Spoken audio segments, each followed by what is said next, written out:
ఈడ కెమికల్ ఇది పొల్యూషన్. ఈ కలుషిత వాతావరణ నీళ్ళంతా కిందికి పోతే భూగర్భ జలాలు కూడా కలుషితం అయిపోతాయి. చివరికి ఈ వ్యవసాయం చేసుకోవడానికి వీలు కాదు, పశువులకు సాధ్యం కాదు, మనుషులు తాగడానికి వీలు ఉండదని చెప్పేసి మనకు అందరికీ తెలుసు.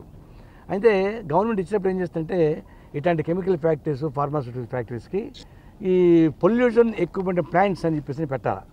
దానికి సపరేట్గా డబ్బులు కొంచెం ఎక్కువ అవుతాయి.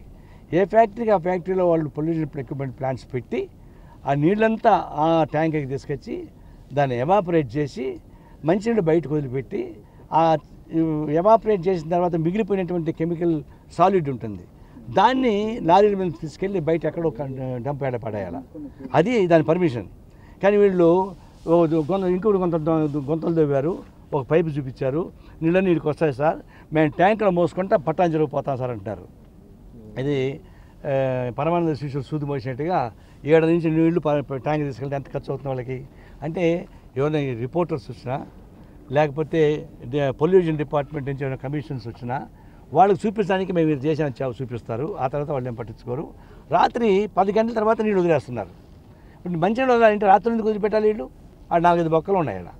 అంటే ఇవన్నీ ఈ పక్క అంటే శిల్ప వాళ్ళు ఈ పక్క నుంచి చెరువులు వదిలిపెడుతున్నారు. ఈ నుంచి అట్ట మళ్ళీ కిందికి వెళ్ళిపోతున్నాయి. వీళ్ళైతే మరి ఎక్విప్మెంట్ ప్లాంట్స్ ఉండాలి నాకు తెలియదు. కానీ ఇవంతా కెమికల్ ఫ్యాక్టరీలో వచ్చేటువంటి కాలుష్యం మొత్తం కూడా పైకి చూపుకి ఈ పొల్యూషన్ వ్యతిరేక బోర్డుకి, పొల్యూషన్ బోర్డుకి, సభ్యులకి ఎంక్వైరీకి ఉపయోగపడే పద్ధతితో తంతుగా నాటకీయంగా చూపించి మీదంతా మొత్తం కాలుష్యం చేస్తున్నారు. ఈ కలుషిత నీళ్ళ వల్ల ఈ దిగువ భూములు అంటే చెరువులతో పాటు భూములు కూడా అన్యాయం అవుతుంది. ఒక 50-60 వేల ఎకరాల భూమికి ఈ నీళ్ళ వల్ల నష్టం వస్తుంది. దాన్ని ఎవడిస్తాడు? అంటే వీడు పైకి మీరు చెప్పేది ఒకటి, లోపల జరిగేది ఒకటి. అందువల్ల మీకు నిజంగా రైతుల ప్రేమ ఉంటే మీరు ఎన్నికలకు రాకముందరగా ఈడే వచ్చి మాతో పాటు సాక్షాత్తు ధర్నా చేసి ఏమైతే ఉపన్యాసం ఇచ్చారో దాన్ని అమలు చేయండి. ఇప్పుడు మీరు అధికారం మీ చేతిలో ఉంది, ముఖ్యమంత్రి మీరు, మీకు ఎదురే లేదు, ప్రతిపక్షాలు కూడా లేవు, అంతా ఎగిరిపోయినాయి, మీరు మాయం చేశారు. మరి ఎందుకు మీరు చేయడం లేదు? ఈ చుట్టుపక్కల ప్రాంతాల నుండి వాళ్ళకి ఉద్యోగాలు ఇప్పించండి. అట్లాగే భూములకు కాలుష్యం కానివ్వకుండా ప్రతి ఫ్యాక్టరీలో వాళ్ళు ఎక్విప్మెంట్ ప్లాంట్స్ పెట్టి 100% కాకతీయంగా నాటకీయంగా బొమ్మలు కట్టి ఇంకుడు గుంతలు పెట్టి చూపించడం కాదు. ఆ విధంగా మీరు సాటిస్ఫై అయ్యే పద్ధతుల్లో వచ్చి పరిశీలిస్తే మంచిది. మీరు ఒకసారి వచ్చి పరిశీలించండి. దీని ఎక్విప్మెంట్ ప్లాంట్ మీరు కాదు, మీతో పాటు టెక్నికల్ పర్సన్స్ రావాలి, పొల్యూటెడ్ ఎక్విప్మెంట్ ప్లాంట్స్ ఉండేవాళ్ళు రావాలి, ప్రతిపక్ష పార్టీలు కూడా రావాలి. ఎందుకంటే మీరు వచ్చి ఏదో మాట్లాడుకొని గుణగలు మాట్లాడుకోకపోతే మాకెక్కడ చూస్తుంది, జనానికి అన్యాయం అవుతుంది.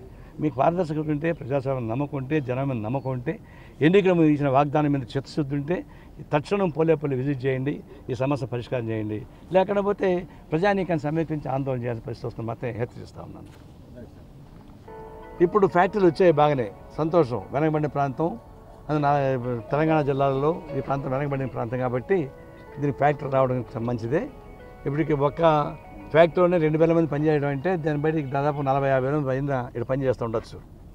అందులో ఈ లోకల్గా ఉండే వాళ్ళకి ఏం ఉద్యోగాలు లేవు. ఏదైనా ఉంటే చెత్త ఉడుచుకునేది, మూటలు మోసేది, పారలు కొట్టేది, మట్టి పని చేసేది తప్ప అంతకన్నా మించి స్కిల్ పోస్టులు లేవు. ఈనాడు తెలంగాణ ప్రాంతంలో స్కిల్ పోస్టులు వచ్చేసినాయి. ఎడ్యుకేటర్స్ వచ్చారు, ఫార్మాస్యూటికల్ చేసిన వాళ్ళు వచ్చారు, M.Pharmacy, B.Pharmacy, కెమిస్ట్ చదివిన వాళ్ళు వచ్చారు. మరి వాళ్ళందరినీ కీలకమైన పోస్టులు పెట్టకుండా మామూలు డీ గ్రేడ్ పోస్టులో పెట్టి వాళ్ళకు అనుకూలంగా ఉండే మాత్రం పెద్ద పోస్టులు పెట్టుకోవడానికి ప్రయత్నిస్తారు. ఒకటి